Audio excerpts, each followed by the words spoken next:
Hi hello guys welcome back to Aadya colourful.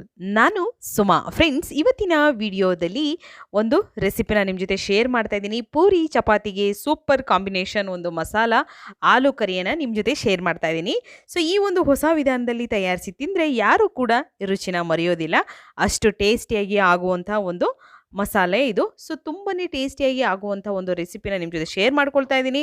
ಖಂಡಿತವಾಗ್ಲೂ ಒಂದ್ಸಲ ಈ ರೀತಿ ರುಚಿಯಾಗಿರುವಂಥ ರೆಸಿಪಿನ ತಯಾರಿಸಿ. ಓಕೆ, ಈ ಒಂದು ರೆಸಿಪಿ ತಯಾರಿಸೋದಕ್ಕೆ ಮೊದಲನೇದಾಗಿ ಇಲ್ಲಿ ನಾನು ಆಲೂಗೆಡ್ಡೆನ ತೊಗೊಂಡಿದ್ದೀನಿ. ನೋಡ್ಬೋದು, ಈ ರೀತಿ ಕಟ್ ಮಾಡಿ ನಾನು ಕುಕ್ಕರ್ಗೆ ಹಾಕ್ಕೊಂಡಿದ್ದೀನಿ. ಸೊ ನಂತರ ಇದಕ್ಕೆ ಸ್ವಲ್ಪ ನೀರನ್ನು ಹಾಕ್ಕೊಂಡು ನಾವು ಒಂದು ವಿಷಲ್ ಮಾಡಿಸ್ಕೊಳ್ಳೋಣ. ಸೊ ಒಂದು ವಿಷಲ್ ಮಾಡಿಸಿದ್ರೆ ಸಾಕಾಗುತ್ತೆ. ಈ ಆಲೂಗೆಡ್ಡೆನ ಹೀಗೆ ದಪ್ಪ ದಪ್ಪವಾಗಿ ಕಟ್ ಮಾಡಿ ನಾವು ಒಂದು ವಿಷಲ್ ಮಾಡಿಸ್ಕೊಳ್ಳೋಣ. ಸೊ ಫ್ರೆಂಡ್ಸ್, ನೀವು ಯಾರಾದರೂ ಫಸ್ಟ್ ಟೈಮ್ ನನ್ನ ಚಾನಲ್ಗೆ ವಿಸಿಟ್ ಮಾಡಿದರೆ ಪ್ಲೀಸ್ ನನ್ನ ಚಾನಲ್ನ ಸಬ್ಸ್ಕ್ರೈಬ್ ಮಾಡ್ಕೊಳ್ಳಿ, ಹಾಗೆ ಲೈಕ್ ಮಾಡಿ ಮತ್ತು ಹೆಚ್ಚೆಚ್ಚು ಶೇರ್ ಮಾಡಿ ಫ್ರೆಂಡ್ಸ್. ಓಕೆ, ಸೊ ಚಪಾತಿಗೆ ಪೂರಿಗೆ ಸೂಪರ್ ಆಗಿರೋವಂಥ ಒಂದು ಕಾಂಬಿನೇಷನ್ ಇರುವಂಥ ರುಚಿಯಾದ ಒಂದು ಮಸಾಲೆ. ಈ ಒಂದು ಮಸಾಲೆನ ನಾವು ರೆಸ್ಟೋರೆಂಟಲ್ಲಿ ಅಥವಾ ಡಾಬಾದಲ್ಲಿ ತಿಂದಿರ್ತೀವಿ. ಅದೇ ಟೇಸ್ಟಲ್ಲಿ ನಾವು ಮನೆಯಲ್ಲಿಯೇ ಈಸಿಯಾಗಿ ಹೇಗೆ ತಯಾರಿಸ್ಕೊಳ್ಬಹುದು ಅನ್ನೋದನ್ನು ಇವತ್ತಿನ ವಿಡಿಯೋದಲ್ಲಿ ನಾನು ತಿಳಿಸ್ಕೊಡ್ತಾ ಇದ್ದೀನಿ. ಚಪಾತಿಗೆ, ರೊಟ್ಟಿಗೆ ಎಲ್ಲದಕ್ಕೂ ಕೂಡ ಈ ಒಂದು ರೆಸಿಪಿನ ನೀವು ತಯಾರಿಸ್ಬೋದು. ಸೊ ಈ ಒಂದು ರೆಸಿಪಿ ತಯಾರಿಸೋದಕ್ಕೆ ಮೊದಲಿಗೆ ಫಸ್ಟು ಮಸಾಲೆಗಳನ್ನು ನಾವು ತಯಾರಿಸ್ಕೊಳ್ಳೋಣ. ಸೊ ಒಂದು ಬೌಲಿಗೆ 1 ಸ್ಪೂನ್ ಆಗುವಷ್ಟು ನಾನು ಅಚ್ಕಾರದ ಪುಡಿಯನ್ನು ಹಾಕ್ಕೊಳ್ತಾ ಇದ್ದೀನಿ. ಕಾಶ್ಮೀರ್ ರೆಡ್ ಚಿಲ್ಲಿ ಪೌಡರ್ನ ಉಪಯೋಗಿಸ್ತಾ ಇದ್ದೀನಿ. 1 ಸ್ಪೂನ್ ಆಗುವಷ್ಟು. ನಿಮಗೆ ಖಾರಕ್ಕೆ ಎಷ್ಟು ಬೇಕೋ ನೋಡಿಕೊಂಡು ಉಪಯೋಗಿಸ್ಬೋದು. ನಾನಿಲ್ಲಿ ನಮಗೆ 1 ಸ್ಪೂನ್ ಸಾಕಾಗೋದ್ರಿಂದ 1 ಸ್ಪೂನನ್ನು ಹಾಕ್ಕೊಂಡಿದ್ದೀನಿ. ನಂತರ ನೀವು ಇದಕ್ಕೆ ಒಂದು ಅರ್ಧ ಸ್ಪೂನ್ ಆಗುವಷ್ಟು ನಾನು ಧನಿಯಾ ಪೌಡರ್ನ ಹಾಕ್ಕೊಳ್ತಿದ್ದೀನಿ. ನೋಡಿ, ಕೊತ್ತಂಬರಿ ಬೀಜದ ಪುಡಿಯನ್ನು ಹಾಕ್ಕೊಳ್ತಾ ಇದ್ದೀನಿ, ಅರ್ಧ ಸ್ಪೂನ್ ಆಗುವಷ್ಟು. ತುಂಬಾ ಟೇಸ್ಟಿಯಾಗಿ ಈಸಿಯಾಗಿ ನೀವು ಈ ಒಂದು ರೆಸಿಪಿನ ತಯಾರಿಸ್ಬೋದು ಫ್ರೆಂಡ್ಸ್. ಜಾಸ್ತಿ ಇಂಗ್ರೀಡಿಯೆಂಟ್ಸ್ ಕೂಡ ಬೇಕಾಗೋದಿಲ್ಲ. ಹಾಗೆ ರೆಸ್ಟೋರೆಂಟು ಮತ್ತು ಡಾಬಾದಲ್ಲಿ ತಯಾರಿಸುವಂತಹ ಟೇಸ್ಟನ್ನು ನೀವು ಮನೆಯಲ್ಲಿಯೇ ಈ ಒಂದು ಆಲೂ ಕರಿಯನ್ನು ತಯಾರಿಸ್ಬೋದು. ಈಗ ನಾನು ಸ್ವಲ್ಪ ಅಡಿಗೆ ಅರಿಶಿನ ಹಾಕ್ಕೊಂಡಿದ್ದೀನಿ, ಒಂದು 1/4 ಟೀ ಸ್ಪೂನ್ ಆಗುವಷ್ಟು. ನಂತರ ಒಂದು ಅರ್ಧ ಸ್ಪೂನ್ ಆಗುವಷ್ಟು ಜೀರಿಗೆ ಪೌಡರ್ನ ಹಾಕ್ಕೊಂಡಿದ್ದೀನಿ, ಜೀರಾ ಪೌಡರ್ನ ಹಾಕ್ಕೊಂಡಿದ್ದೀನಿ, ಒಂದು ಅರ್ಧ ಸ್ಪೂನ್ ಆಗುವಷ್ಟು. ಓಕೆ, ನಂತರ ನಾವು ಇದಕ್ಕೆ ರುಚಿಗೆ ತಕ್ಕಷ್ಟು ಉಪ್ಪನ್ನು ಹಾಕ್ಕೊಳ್ಳೋಣ. ಮಸಾಲೆಗೆ ಎಷ್ಟು ಬೇಕೋ ಅಷ್ಟನ್ನು ನೋಡಿಕೊಂಡು ಉಪಯೋಗಿಸ್ತಾ ಇದ್ದೀನಿ. ನಾನು ಆಲೂಗೆಡ್ಡೆ ಬೇಯಿಸ್ಬೇಕಾದ್ರೂ ಕೂಡ ಉಪ್ಪನ್ನು ಹಾಕ್ಕೊಂಡಿಲ್ಲ. ಅಕಸ್ಮಾತ್ ನೀವು ಆಲೂಗೆಡ್ಡೆ ಬೇಯಿಸ್ಬೇಕಾದ್ರೆ ಉಪ್ಪನ್ನು ಹಾಕ್ಕೊಂಡಿದ್ರೆ ಇಲ್ಲಿ ನೋಡಿಕೊಂಡು ಉಪ್ಪನ್ನು ಸೇರಿಸ್ಕೊಳ್ಳಿ ಫ್ರೆಂಡ್ಸ್. ನಂತರ ಇವಾಗ ನಾವು ಇದಕ್ಕೆ ಒಂದು ಅರ್ಧ ಕಪ್ ಆಗೋಷ್ಟು ಮೊಸರು ಹಾಕ್ಕೊಳ್ಳೋಣ. ನೋಡಿ, ಮೊಸರು ಹಾಕ್ಕೊಳ್ತಾ ಇದ್ದೀನಿ. ಒಂದು ಅರ್ಧ ಕಪ್ ಆಗೋಷ್ಟು ಮೊಸರನ್ನ ತಗೊಂಡು ನಂತರ ಈಗ ಇದನ್ನು ಚೆನ್ನಾಗಿ ಮಿಕ್ಸ್ ಮಾಡ್ಕೊಳ್ಳೋಣ. ಮಸಾಲೆ ಮತ್ತು ಮೊಸರು ಎಲ್ಲ ನೀಟಾಗಿ ಮಿಕ್ಸ್ ಆಗಬೇಕು. ಹಾಗೆ ನಾವು ಈ ಒಂದು ಮಸಾಲೆಯನ್ನು ತಯಾರಿಸ್ಕೊಳ್ಬೇಕು. ನೋಡ್ಬೋದು ನೀವು, ಸ್ವಲ್ಪನೂ ಕೂಡ ಗಂಟಿರಬಾರ್ದು. ಆ ರೀತಿಯಾಗಿ ನಾವು ಚೆನ್ನಾಗಿ ಮಿಕ್ಸ್ ಮಾಡ್ಕೊಳ್ಳೋಣ. ಆಲೂಗೆಡ್ಡೆ ಪಲ್ಯನ ನೀವು ಖಂಡಿತ ಮನೆಯಲ್ಲಿ ತಯಾರಿಸಿರ್ತೀರ, ಸಾವಿರಾರು ಬಾರು ತಯಾರಿಸಿರ್ತೀರ. ಆದರೆ ಅದರಲ್ಲಿ ತಯಾರಿಸುವಂತಹ ವಿಧಾನಗಳು ತುಂಬಾ ಚೇಂಜ್ ಇರುತ್ತೆ. ಹಾಗೆ ಟೇಸ್ಟು ಕೂಡ ಸೂಪರ್ ಆಗಿರುತ್ತೆ ಈ ಒಂದು ರೆಸಿಪಿ. ಸೊ ನೋಡಿ, ಇವಾಗ ನಾನು ಟೊಮ್ಯಾಟೊನ ಕಟ್ ಮಾಡಿ ಇಟ್ಕೊಂಡಿದ್ದೀನಿ. 3 ಟೊಮ್ಯಾಟೊ ತೊಗೊಂಡಿದ್ದೀನಿ.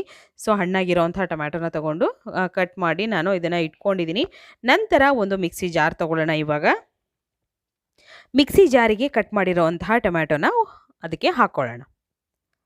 ನೋಡಿ, ಹಾಕಿದ ನಂತರ ಬೇಕು ಅಂದರೆ ಇದಕ್ಕೆ ಸ್ವಲ್ಪ ನೀರು ಕೂಡ ಉಪಯೋಗಿಸ್ಬೋದು. ನೀವು ಬೇಡ ಅಂತಂದರೆ ಹೀಗೆ ಇದನ್ನು ಗ್ರೈಂಡ್ ಮಾಡ್ಕೊಂಡು ಬರ್ಬೋದು. ನಾನು ಇವಾಗ ಇದನ್ನು ಟೊಮ್ಯಾಟೊ ಪ್ಯೂರಿಯಾಗಿ ರೆಡಿ ಮಾಡಿಕೊಂಡು ಬರ್ತೀನಿ. ನಂತರ ಒಂದು ಪ್ಯಾನಿಗೆ ಈಗ ಒಂದು 2-3 ಸ್ಪೂನ್ ಆಗೋಷ್ಟು ಆಯಿಲ್ನ ಹಾಕ್ಕೊಳ್ಳೋಣ. 3 ಟೇಬಲ್ ಸ್ಪೂನ್ ಆಗೋಷ್ಟು ಆಯಿಲ್ನ ಉಪಯೋಗಿಸ್ತಾ ಇದ್ದೀನಿ ನಾನು. ಸೊ ನಿಮಗೆ ಆಯಿಲ್ ಕಮ್ಮಿ ಬೇಕು ಅಂದರೆ, ಅಡುಗೆ ಎಣ್ಣೆ ಕಮ್ಮಿ ಬೇಕು ಅಂದರೆ ಖಂಡಿತ ನೀವು ಇನ್ನೂ ಸ್ವಲ್ಪ ಕಮ್ಮಿಯನ್ನು ಉಪಯೋಗಿಸ್ಬೋದು. ನಂತರ ಶುಂಠಿ ಬೆಳ್ಳುಳ್ಳಿ ಪೇಸ್ಟ್ ಒಂದು ಅರ್ಧ ಸ್ಪೂನ್ ಆಗೋಷ್ಟು ಹಾಕ್ಕೊಳ್ತಾ ಇದ್ದೀನಿ. ಈಗ ಇದನ್ನು ಚೆನ್ನಾಗಿ ಎಣ್ಣೆಯಲ್ಲಿ ಹೀಗೆ ನಾವು ಫ್ರೈ ಮಾಡ್ಕೊಳ್ಳೋಣ. ಸ್ವಲ್ಪ ಹಸಿ ವಾಸನೆ ಹೋಗಲಿ ಅಂತ ಅಷ್ಟೇ, ಶುಂಠಿ ಮತ್ತು ಬೆಳ್ಳುಳ್ಳಿದು ಸ್ಮೆಲ್ ಹೋಗಲಿ ಅಂತ.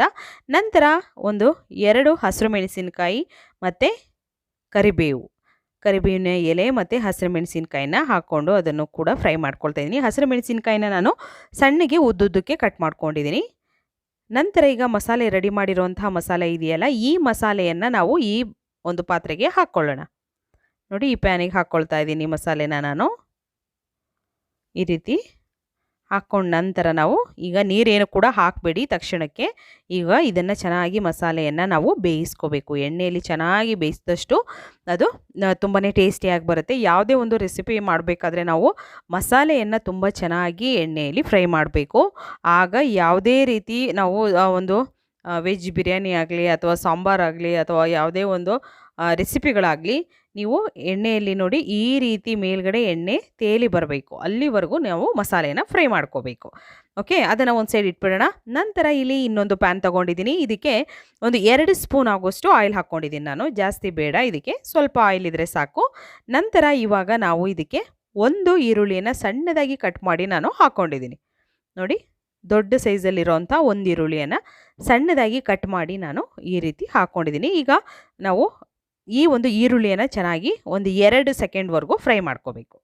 ಓಕೆ, ಪೂರಿ ಚಪಾತಿಗೆ ಕಾಂಬಿನೇಷನ್ ಆಗುವ ಒಂದು ಮಸಾಲ ಈ ಹೊಸ ವಿಧಾನದಲ್ಲಿ ತಯಾರಿಸಿ ತಿಂದರೆ ಯಾರೂ ಕೂಡ ರುಚಿನ ಮರೆಯೋದಿಲ್ಲ. ಈ ಆಲೂ ಭೂನಾ ರೆಸಿಪಿನ ಖಂಡಿತವಾಗ್ಲೂ ನೀವು ತಯಾರಿಸಬೇಕು. ಆಲೂ ಕರಿ, ಎಷ್ಟೋ ಸಲ ಆಲೂ ಕರಿಯನ್ನು ನಾವು ಮನೆಯಲ್ಲಿ ತಯಾರಿಸಿರ್ತೀವಿ, ಹಾಗೆ ರೆಸ್ಟೋರೆಂಟಲ್ಲೆಲ್ಲ ತಿಂದಿರ್ತೀವಿ. ಆದರೆ ಮನೆಯಲ್ಲಿ ತಯಾರಿಸ್ಬೇಕಾದ್ರೆ ನಮಗೆ ಅಷ್ಟು ಟೇಸ್ಟ್ ಬರೋದಿಲ್ಲ. ಸೊ ಹಾಗಾಗಿ ಕೆಲವರೆಲ್ಲ ಆ ಟೇಸ್ಟ್ ಬರೋಲ್ಲ ಅಂತಾರೆ. ಆದರೆ ಈ ಒಂದು ರೆಸಿಪಿ ಖಂಡಿತವಾಗ್ಲೂ ನೀವು ಆಚೆ ತಿಂದಷ್ಟೇ ಟೇಸ್ಟಿಯಾಗಿ ಮನೆಯಲ್ಲಿ ತಯಾರಿಸ್ಕೋಬೋದು. ನಂತರ ಬೇಯಿಸಿರೋಂತಹ ಆಲೂಗೆಡ್ಡೆನ ನೋಡಿ ಈ ರೀತಿ ನಾನು ಕಟ್ ಮಾಡಿ ಇಟ್ಕೊಂಡಿದ್ದೆ.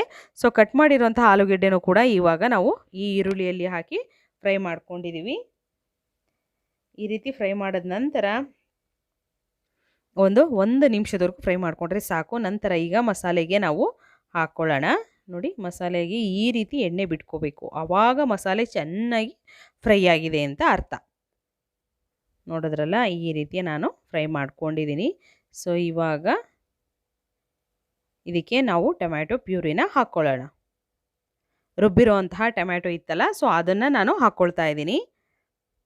ಚಪಾತಿಗೆ, ಪೂರಿಗೆ, ರೋಟಿಗೆ ಮತ್ತು ಇದು ಬೇಕು ಅಂದರೆ ಅನ್ನಕ್ಕೂ ಕೂಡ ನೀವು ಈ ಒಂದು ರೆಸಿಪಿನ ಮಾಡ್ಕೋಬೋದು. ಖಂಡಿತವಾಗ್ಲೂ ಬೇಕು ಅಂತ ಅಂದರೆ ನೀವು ಸ್ವಲ್ಪ ನೀರನ್ನು ಉಪಯೋಗಿಸಿ. ಜಾಸ್ತಿ ಅನ್ನಕ್ಕೆ ಬೇಕು ಅಂದರೆ ಸ್ವಲ್ಪ ಜಾಸ್ತಿನೇ ನೀರನ್ನು ಹಾಕ್ಕೊಳ್ಬೇಕಾಗತ್ತೆ. ಪೂರಿ ಚಪಾತಿಗಾದರೆ ಈ ಒಂದು ನಾನು ಮಾಡ್ತಿರೋವಂಥ ಪ್ರೊಸೀಜರಲ್ಲಿ ಮಾಡಿದರೆ ಸಾಕಾಗುತ್ತೆ.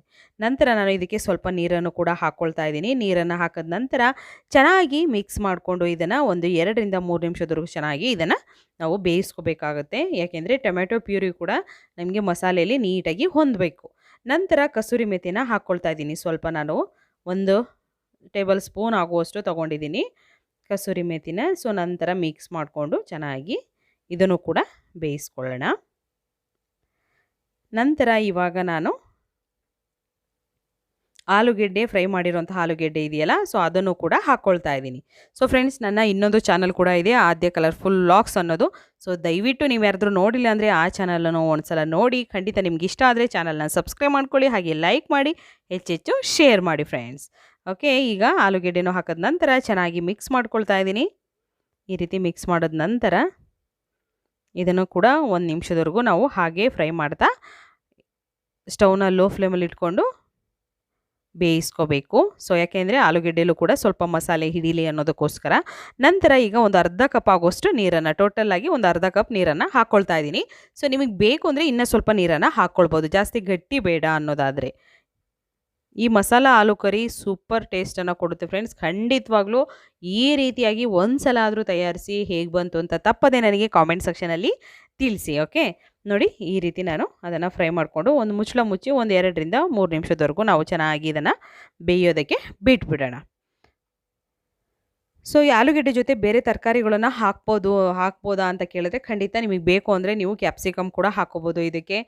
ನಿಮಗೆ ಬೇಕು ಅಂದರೆ ಇಷ್ಟ ಆಗುವಂಥ ನಿಮ್ಮ ಒಂದು ಫೇವ್ರೇಟ್ ಇರುವಂತಹ ನೀವು ತರಕಾರಿಗಳನ್ನು ಹಾಕ್ಕೊಳ್ಬೋದು ಫ್ರೆಂಡ್ಸ್. ಓಕೆ, ಆದರೆ ಬರೀ ಆಲೂಗೆಡ್ಡೆ ಮತ್ತು ಕ್ಯಾಪ್ಸಿಕಮ್ನ ಉಪಯೋಗಿಸಿ ಮಾಡಿದ್ರೆ ಖಂಡಿತ ಸೂಪರ್ ಟೇಸ್ಟನ್ನು ಕೊಡುತ್ತೆ. ನಿಮಗೆ ರೆಸ್ಟೋರೆಂಟಲ್ಲಿ, ಡಾಬಾದಲ್ಲಿ ಸಿಗುವಂಥ ಟೇಸ್ಟನ್ನೇ ಮನೆಯಲ್ಲಿಯೇ ಕೊಡುತ್ತೆ ಅಂತ ಹೇಳ್ಬೋದು. ನಂತರ ಈಗ ನಾನು ಕೊತ್ತಂಬರಿ ಸೊಪ್ಪನ್ನು ಸಣ್ಣದಾಗಿ ಕಟ್ ಮಾಡಿ ಹಾಕ್ಕೊಂಡಿದ್ದೀನಿ. ನೋಡಿ, ನಿಮಗೆ ಸ್ವಲ್ಪ ಇದು ಗಟ್ಟಿ ಆಗ್ತಾ ಇದೆ ಅಂತ ಅನಿಸಿರೆ ಇನ್ನೊಂದು ಸ್ವಲ್ಪ ನೀರನ್ನು ಹಾಕ್ಕೊಳ್ಬೋದು ನೀವು. ನೋಡಿ, ಮಸಾಲೆ ಎಲ್ಲ ಚೆನ್ನಾಗಿ ಬೆಂದಮೇಲೆ ಈ ರೀತಿಯಾಗಿ ಬರುತ್ತೆ. ನೋಡ್ಬೋದು, ಚಪಾತಿಗೆ, ಪೂರಿಗೆ, ರೊಟ್ಟಿಗೆ, ಅನ್ನಕ್ಕೆಲ್ಲ ಸೂಪರ್ ಕಾಂಬಿನೇಷನ್ ಇರುವಂಥ ಒಂದು ಹೊಸ ವಿಧಾನದಲ್ಲಿ ತಯಾರಿಸುವ ರುಚಿಯಾದ ಒಂದು ಆಲೂ ಮಸಾಲ ಕರಿ ರೆಡಿಯಾಗಿದೆ. ಸೊ ಇದನ್ನು ಒಂದು ತಟ್ಟೆಗೆ ನಾನು ಸರ್ವ್ ಮಾಡ್ಕೊಳ್ತಾ ಇದ್ದೀನಿ. ನೀವು ಖಂಡಿತವಾಗ್ಲೂ ಒಂದು ಬ್ರೇಕ್‌ಫಾಸ್ಟಿಗೆ ಮಾಡಿಕೊಡಿ ಮಕ್ಕಳಿಗೆ. ಮಕ್ಕಳು ತುಂಬಾ ಇಷ್ಟಪಟ್ಟು ತಿಂತಾರೆ. ಮನೆಯವರೆಲ್ಲರೂ ಕೂಡ ತುಂಬಾ ಇಷ್ಟಪಡುವಂಥ ರುಚಿಯಾಗಿರುವಂತಹ, ಈಸಿ ಆಗಿರುವಂತಹ ಒಂದು ಬ್ರೇಕ್‌ಫಾಸ್ಟ್ ರೆಸಿಪಿನ ನಿಮ್ಮ ಜೊತೆ ಶೇರ್ ಮಾಡ್ತಾ ಇದ್ದೀನಿ. ಖಂಡಿತ ವಿಡಿಯೋ ಸ್ವಲ್ಪನಾದರೂ ಇಷ್ಟ ಆಗಿದ್ರೆ ಪ್ಲೀಸ್ ಫ್ರೆಂಡ್ಸ್ ಚಾನಲ್‌ನ ಸಬ್ಸ್ಕ್ರೈಬ್ ಮಾಡ್ಕೊಳ್ಳಿ, ಹಾಗೆ ಲೈಕ್ ಮಾಡಿ ಮತ್ತು ಹೆಚ್ಚೆಚ್ಚು ಶೇರ್ ಮಾಡಿ. ಓಕೆ. ಈಗ ಆಲೂ ಮಸಾಲಾ ಕರಿ ರೆಡಿಯಾಗಿದೆ. ಆಲೂ ಬೂನಾ ಮಸಾಲಾ ಕರಿ ಇದು. ಸೊ ಖಂಡಿತವಾಗ್ಲೂ ನೀವು ಕೂಡ ಮನೇಲಿ ತಯಾರಿಸ್ತೀರಾ ಅಂತ ಭಾವಿಸ್ತೀನಿ. ಇವತ್ತಿನ ವಿಡಿಯೋ ಇಷ್ಟ ಆಗಿದೆ, ಚಾನಲ್‌ನ ಸಬ್ಸ್ಕ್ರೈಬ್ ಮಾಡ್ಕೊಳ್ಳಿ. ಇವತ್ತಿನ ವಿಡಿಯೋ ನಾನು ಇಲ್ಲಿಗೆ ಮುಗಿಸ್ತಾ ಇದ್ದೀನಿ. ಮತ್ತೆ ಇನ್ನೊಂದು ಹೊಸ ವಿಡಿಯೋ ಜೊತೆ ಬರ್ತೀನಿ. ಅಲ್ಲಿವರೆಗೂ take care, bye, see you.